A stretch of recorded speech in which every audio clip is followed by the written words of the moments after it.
నమస్తే అండి, నేను విజేత. Welcome to beauty of life 100 YouTube channel. Healthy recipes, healthy life. ఇవి చిలగడ దుంపలండి. కొన్ని ఏరియాలో గెన్స్ గడ్డలు, అలాగే రత్నపురి గడ్డలు అని కూడా అంటారు.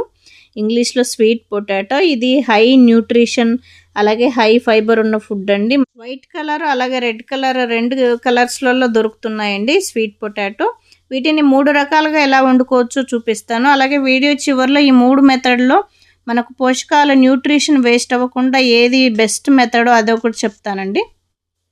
ఫస్ట్ మెథడ్ కాల్చడం. ఆ రోజుల్లో పొయ్యిలో అలాగే బొగ్గుల పైన కాల్చేవాళ్ళు. మనకు అలా కుదరదు కాబట్టి స్టవ్ పైనే డైరెక్ట్గా కాల్చుకోవటమేనండి. ఇది టేస్ట్ చాలా బాగుంటుంది.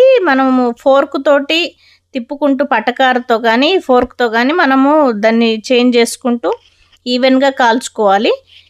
పైన పొట్టు తీసి తినాలి కాబట్టి పొట్టు తీసేటప్పుడు చాలా మటుకు కండ కూడా వేస్ట్ అవుతుందండి.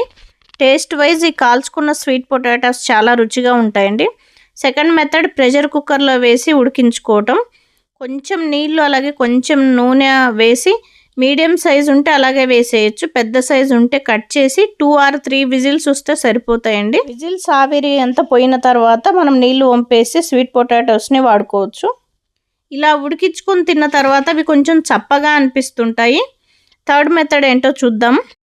ఇడ్లీ కుక్కర్లో కొన్ని వాటర్ బాయిల్ చేసి ఒక ప్లేట్లో, మన ఇడ్లీ ప్లేట్స్ కానీ లేకపోతే స్టీమర్ ఉంటే స్టీమర్లో కానీ స్టీమ్ చేసుకోవచ్చు.